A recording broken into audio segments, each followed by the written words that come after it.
এই সোজা মহাসড়কে এলেই কেন যেন গাড়িগুলোর সাথে ঘটে অদ্ভুত সব ঘটনা। বছরের পর বছর ধরে একের পর এক দুর্ঘটনাও গল্প ছড়িয়ে আছে এই জায়গা ঘিরে।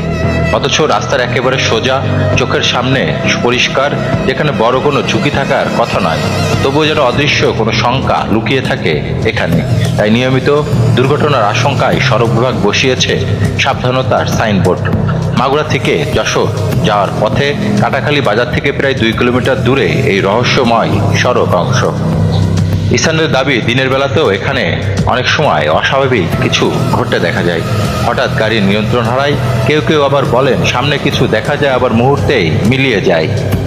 গ্রামের মানুষদের বিশ্বাস, এই সড়কের একটু পূর্বে ফাঁকা মাঠে দাঁড়িয়ে থাকা একটি পুরনো হিজল গাছের সাথে জড়িয়ে আছে রহস্যটি।